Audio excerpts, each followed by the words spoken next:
오늘은 CES 마지막 날입니다. 오늘 유레카몰에 다시 왔고요. 안을 들어가다 보면 코트라에서 주최한 부스가 있고 여러 그 C를 중심으로 지원을 받은 스타트업 기업들이 이제 참석을 하기도 했었고요. 그리고 서울대, 카이스트 등과 같은 사학기관들과 그 예하에 있는 스타트업 기업들도 많은 참여가 있었습니다. 근데 간간히 보면 LG나 삼성 그리고 현대차 등과 같은 대기업 간판들을 볼 수가 있었는데, 대기업들을 기반으로 투자 지원을 받은 스타트업들 기업들의 기술을 선보이는 곳이다라고 볼 수가 있겠고요. 이것은 이제 우리 대기업 집단에서의 자본력과 스타트업이 보유하고 있는 변별력 그리고 경쟁력이 있는 기술을 가지고 새로운 가치를 창출해내겠다라는 어떤 모토를 느껴볼 수 있는 그런 공간입니다. 제가 잠깐 껐다가 다시 좀 들어갈게요. 감사합니다. 네, 여기 사람이 여전히 많아서 지금 가이드분을 따라다니면서 설명을 들어보려고 했는데요.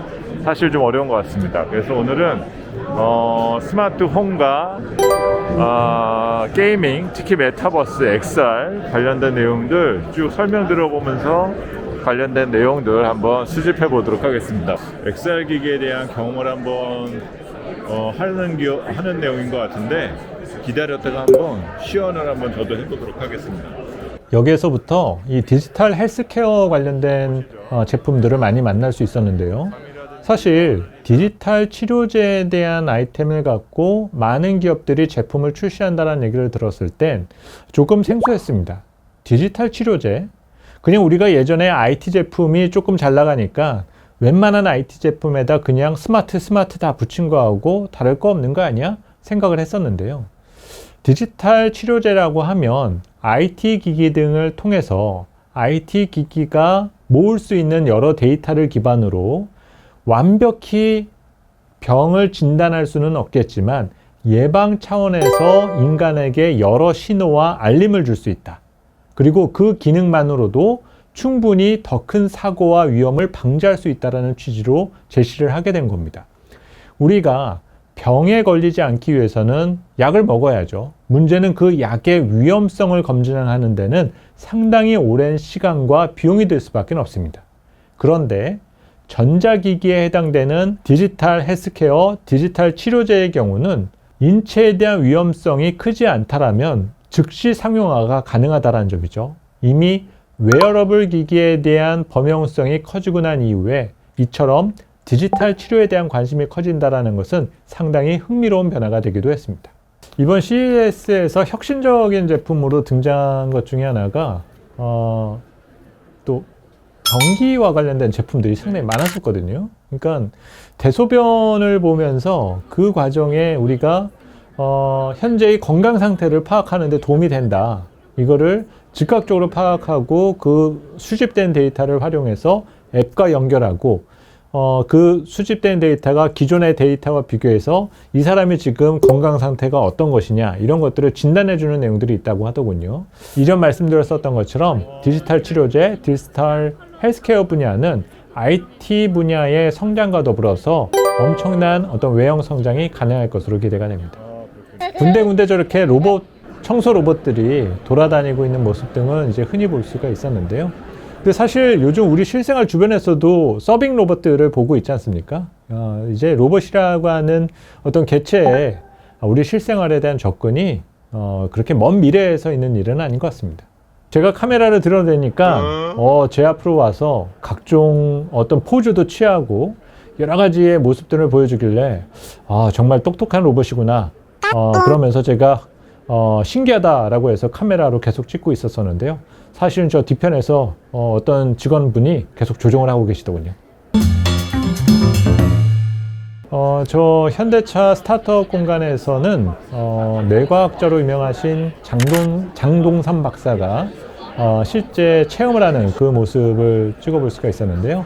자, 지금 한국 기업들의 부스를 보면 가장 무엇이 먼저 보이나요? 큰 글씨를 보게 되면 코리아, 그리고 회사 이름이 두 번째로 크게 보이죠. 그리고 정작 이 기업이 무엇을 하는지를 보기 위해서는 깨알같이 작은 글씨를 읽을 수밖에 없습니다. 일본은 정반대였습니다. 분위기 전체가 일본의 모습을 보여주었기 때문에 어디에다 일본을 써놓지 않더라도 이곳은 일본의 공간이야 라는 것들을 보여줄 수 있었고, 개별 부스에 가면 저 위에 보이는 글씨에서 보이는 것처럼 우리가 무엇을 하고 있어, 그리고 회사 이름은 정작 아주 깨알 같은 글씨로 정반대로 접근을 했다라는 거죠. 여기를 보시면 이 넓은 공간에 저렇게 벤치를 배치를 해놨어요. 물론 이제 많은 관람객들이 다리가 아플 테니까 쉬어가는 공간을 만들어준 거일 수도 있습니다.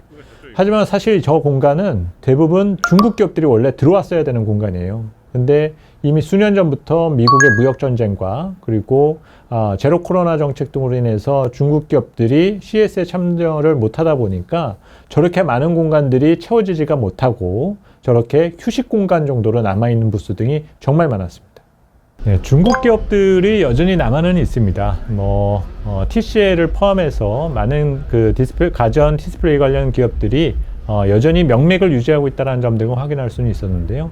하지만 제가 이전 CES를 방문하지 못해서 절대적 비교를 할 수는 없지만 아무래도 지난 수년 사이 중국 기업들의 어떤 기술 역량이 많이 제약을 받고 있다는 점을 느낄 수 있었던 것이 이번 CES에서의 특징으로 알려져 있습니다. 사실 메타버스와 NFT 등과 같은 이런 우리의 새로운 신성장 산업 등의 등장이 단지 주가나 수익률 부분에 있어서 부진함을 겪는다고 완전히 사라지거나 거품이 꺼지는, 이렇게 우리가 단편적으로 볼 부분은 아닌 것 같아요. 2023 CES를 경험하고 난 이후에 많은 그 애널리스트들이 신선함이 없었다, 그런 좀 아쉬움을 드러내는 부분 등도 있는데요. 하지만 저처럼 처음 와본 애널리스트 입장에서 봤었을 땐 물론 아주 신선함이 없었다 하더라도 신기한 것들은 정말 많았어요. 이 얘기는 어떤 뜻이냐면, 우리가 지금 나아가야 할 성장 산업 등이 단편적으로 흥미를 잃었다라고 해서 끝나는 것이 아니라 새로운 유형으로 발전하고 있고, 이것이 지금 진행되어 가고 있는 상황인데 우리의 기대가 너무 앞서갔었던 것은 아닌지, 이것은 조금 곱씹어 봐야 할 부분이지 않은가라고 생각이 듭니다. 자, 제가 라스베가스에서 열린 2023년 CES 3일차를 전부 다 보내게 되었는데요. 다시 한번 감사 말씀드리고요. 그러면 이것으로 2023년 CES 김영렬 센터장의 관람기는 마치도록 하겠습니다. 감사합니다. 잠시만요. 이대로 끝나면 너무 아쉽죠? 2023 CES를 제가 방문을 해서 여러 가지를 보고 느꼈고, 지금까지는 그것을 전달해 드리는데 초점을 맞췄습니다. 이제 보고 느낀 것을 토대로 분석된 내용, 그리고 앞으로 우리가 나아가야 할 방향 등을 조금 더 심도 있게 전달해 드리도록 하겠는데요. 디지털 르네상스가 어떤 의미에서 우리가 나오게 되었는지, 그리고 교보증권의 인사이트는 과연 무엇인지, 그런 시간 등을 마련을 했습니다.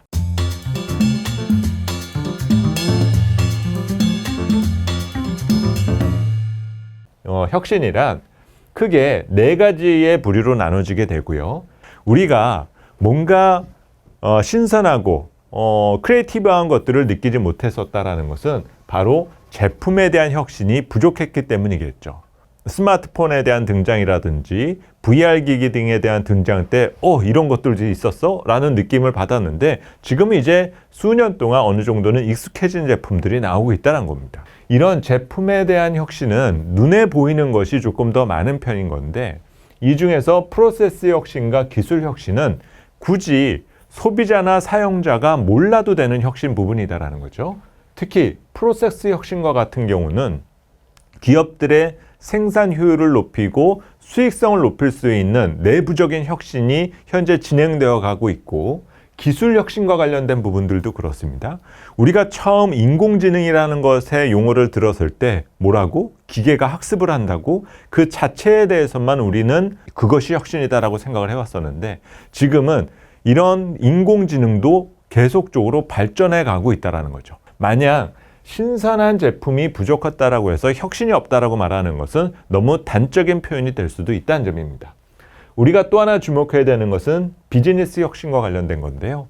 대표적인 예가 에어비앤비라든가 우버라든가 이런 것들이 바로 비즈니스 혁신을 가져오게 되는 플랫폼 경제다라고 볼 수가 있습니다. 이 모든 것들이 정확하게 어우러져야만 혁신이라는 부분을 우리가 찾을 수가 있게 되는 거고, 기업이 혁신을 위해서 노력하게 되는 이유는 무엇이겠습니까? 그 기업이 속해 있는 시장 내에서 주도권을 잡기 위한, 그리고 이윤을 창출하기 위한 혁신, 하나의 창조적 파괴 활동이다라고 우리가 의미를 두어왔었다는 거죠. 그런데 이번 CES에서 조금 다른 의미로 우리가 느낄 수 있었던 것은 Human Security for All이라는 유엔에서 주창해 왔었던 이 주제를 이번 CES에서 주장을 해왔다는 겁니다.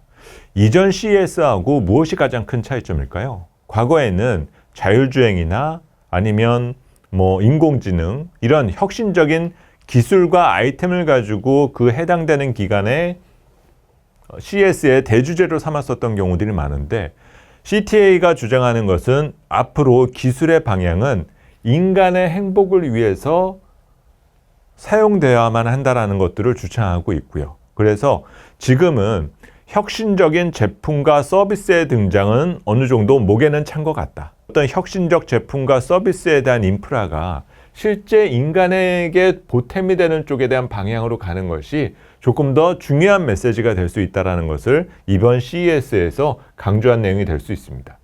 우리는 인간의 안보를 지켜나가는 데 있어서 국가나 공동체의 안보와 이익이 더 우선돼야 된다는 생각을 많이 갖고 있었다는 거죠. 지난 몇 년 사이에 어떤 일들이 있었습니까? 미중 격돌이 있었고요. 국가 이기주의라든지 지역 이기주의 등과 같은 이런 상황들이 나타나면서 무역 분쟁이다, 아니면은 백신 전쟁이다, 이런 자기 이권으로 인한 여러 가지 분쟁 등이 있어 왔기 때문에 미국의 대통령이 누가 될지, 시진핑 주석이 연임을 하는지 마는지 이런 내용 등을 가지고 세계 경제의 판도가 바뀔 수 있다라는 쪽으로 우리가 너무 몰입을 해왔었다는 거죠. 문제는 이 몰입의 시간이 너무 길었었기 때문에 인간이 그동안에 소외되고 가계가 소외되는 일들이 벌어졌다. 지금부터는 너무 공동체 이익만을 대변할 것이 아니라 본연의 인간에게 보탬이 될 만한 그런 지향점을 가져가는 것이 중요해졌다는 겁니다. 이것은 우리가 당분간 경험하게 될 가계, 경제, 투자 환경이 너무 지나치게 집단과 공동체에 대한 이익만을 대변하게 되지는 않을 것이다라는 것을 뜻하는 거고요. 이 내용이 결국은 경제의 그림과 투자의 환경을 바꾸게 될 거라는 거죠. 기술에 대한 혁신은 곧 이윤으로 이어지게 된다. 그렇기 때문에 기업과 공동체는 그 주도권을 쟁취하기 위해서 싸울 수밖에 없습니다. 그러면 자국 산업을 보호해야만 하고 국가라든지 기업을 견제하고 공격할 수밖에 없는 그런 일들이 벌어지게 되는데요. 이런 상황이 나타나다 보면은 오히려 개인은 소외되는 일들이 많이 늘어난다는 거죠.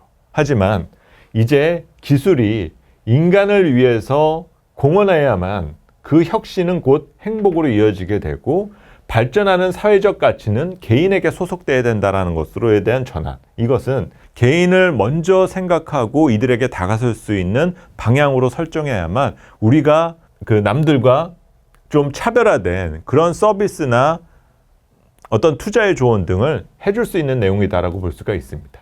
이 캐논의 그 전시 부스에서 바로 공생이라는 단어를 띄워놨었습니다. 센트럴 홀에서 캐논과 니콘, 소니 등이 전부 다 같이 모여 있었고요.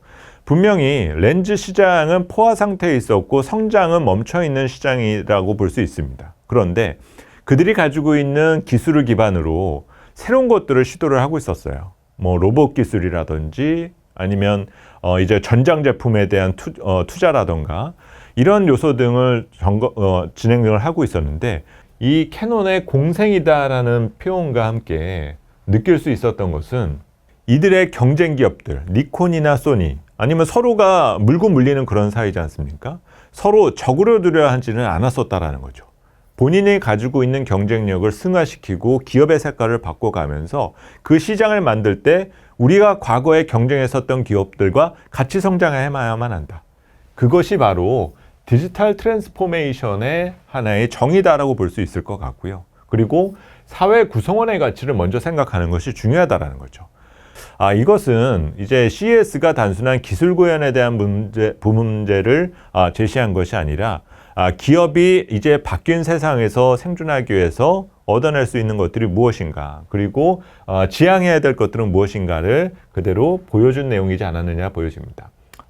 전체적인 혁신을 발견하는 데 있어서 비즈니스, 테크놀로지, 피플, 사람, 이렇게 세 가지의 어떤 구성을 우리가 다루고 있는데, 우리는 그동안 CES를 바라보면서 뭐 새로운 테마가 뭐가 있어? 디지털 헬스케어야, 로봇이야, XR이야, 메타버스야, 이런 기술과 관련된 부분만을 주목을 해왔다라는 거죠. 기술과 비즈니스 측면에서만 우리는 혁신을 찾다 보니까 기능적인 혁신만을 우리가 추구해 왔었던 거고, 이게 돈이 되는 거야, 안 되는 거야? 계속 이런 주판을 튕기는 데에만 노력하지 않았느냐라는 거죠. 하지만 기술이 향해야 될 방향은 어디냐? 바로 people, 인간이다라는 거죠. 그러면 이들 사이에 교집합이 전부나 있어야만 정말 세상을 바꿀 혁신이 등장할 수가 있게 된다는 점입니다. 앞으로 우리도 추구해야 될 혁신은 조금 더 돈벌이가 된다라는 어떤 그 관점에서만 우리가 다룰 것이 아니라 우리의 고객, 우리의 사용자들을 중심으로 또 우리의 사회 전체의 가치를 생각을 하면서 그 해당되는 제품과 서비스에 대한 제공이 가장 중요하다고 볼 수가 있겠죠.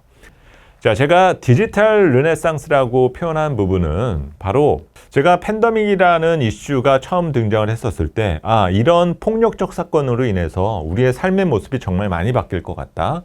그러면서 제가 첫 번째로 예를 들었었던 것이 중세 유럽에서 흑사병이 발생을 했었고, 당시에 유럽 인구의 엄청난 숫자가 감소를 하게 됐었던 거지 않습니까? 인간의 본연의 가치가 소중하다라는 것들이 시장에선 제기가 되었고, 그로 인해서 인본주의라는 것이 탄생을 했습니다. 그리고 인본주의를 기반으로 르네상스라는 것이 발생을 했었죠. 르네상스는 개인이 중심이 되는 문화 부흥 시대였었고요. 동시에 당시까지 이 중세 유럽을 뒤흔들었었던 왕권이라던가 그리고 교권, 교황을 중심으로 다뤄졌던 이 교권이 몰락하게 되었었던 그런 상황이 있습니다. 그러면 지금의 우리가 팬데믹을 보내고 난 이후에 생산 효율을 높일 수 있는 이런 부흥 시대에 디지털 르네상스라는 어떤 표현이 어쩌면 가장 적절한 부분이 될 수 있다라고 봐야 될 것 같고요. 우리는 그동안 패권 전쟁, 그리고 어떤 이념적인 충돌, 이 사이에 너무 끼어서 정말 우리는 우리 주변에는 위험한 것들밖에 없어, 이렇게 생각하는 부분들이 조금 많았다라는 거죠. 하지만 한편으로 이런 충돌이 조금씩 진정되고 제거되기 시작을 한다라면은 오히려 이 디지털 르네상스에는 모두에게 기회가 주어질 수 있는 그런 위치가 될 수 있다는 점입니다. 결국 투자에 있어서도 우리는 관심과 범위를 조금 더 확대하고 계획만 하기보다는 실천하는 자세가 더 필요한 시기가 될 수 있다는 것을 기억해야 될 것 같습니다. 자, 그러면 마지막으로 교보증권의 인사이트를 전달해 드리도록 하겠습니다. 자, 첫 번째는 위드 코로나, 위드아웃 차이나입니다. 2018-19년도에 무역전쟁이라는 것을 보냈죠. 무역전쟁 2년, 팬데믹 3년의 시간을 보내다 보니까 무려 5년이지 않습니까? 강산이 절반 정도는 변했을 만한 시간입니다. 이 시간 동안에 중국이란 나라가 이제는 어느 정도 지워졌다라는 모습 등을 이번 CES를 방문하는 기간 동안에 저는 느낄 수가 있었습니다. 물론 우리 경제 측면에서 보면 중국의 영향력 여전히 무시할 수는 없습니다. 미국에서 바라보는 중국의 관점은 그래서 so what? 어쩔 건데? 만약 지금 중국이 리오프닝을 해서 들어오게 된다 하더라도 이것은 플러스 알파에 대한 개념으로 봐야 되는 것이지 코로나 이전으로 다시 돌아간다, 이렇게 생각하지는 않는다라는 거죠. 유럽이나 미국, 일본 등과 같은 내수 기반 경제의 나라일수록 중국에 대한 영향력과 의존도는 극히 떨어져 있다는 것을 확인해 볼 수가 있었습니다. 그렇다면 우리는 어떤 스탠스를 취해야 될까요? 지금은 이런 내용들을 다 빼고 변화된 상황에 빨리 적응할 준비를 하는 것이 오히려 나은 선택이 될 수 있다는 거죠. 이번 CES에서 가장 인상 깊었었던 부분 중에 하나는 배터리 부분, 센서 부분, 이 두 분야에 대해서 글로벌 기업들이 전부 다 뛰어드는 모습 등을 보였다는 점입니다. 터키에서도 전기차를 만들어야 한다. 이것은 뭐냐? 무한 경쟁 시대가 벌어졌다라는 거죠. 이제 미래 세대를 위해서 먹거리, 일자리를 만들어줄 수 있는 제조업에 대한 투자가 늦지 않았다라는 것들을 지적을 하고 있다는 거죠. 코로나 경기 침체가 터져서 엄청난 돈을 뿌렸을 때 무슨 시대가 온다고 얘기를 했었죠? 4차 산업혁명이 온다라고 얘기를 했지 않습니까? 세계 경제에서 중국이라는 나라를 제거하기 시작을 했었을 때 산업혁명이 다시 이루어지게 될 수 있는 여지가 있다라는 거죠. 그래서 중국을 대체할 수 있는 그 해당되는 밥그릇을 누가 쟁취할 것이냐도 중요하고, 과거에 중국이 공급해 왔었던 값싼 제품, 값싼 노동력 이런 것을 대체할 수 있는 수단은 무엇인가? 그것이 결국은 제4차 산업혁명을 일으키게 될 가능성이 크다라는 겁니다. 그래서 이게 가장 좀 중요한 인사이트였다라고 볼 수 있을 것 같고요. 네, 지금까지 제가 촬영하고 직접 보고 느꼈었던 것들을 중심으로 여러분들과 같이 내용을 공유해 봤고요. 이보다 좀 더 자세하고 뎁스 있는 내용들은 풀 버전을 통해서 다시 한번 찾아뵙도록 하겠습니다.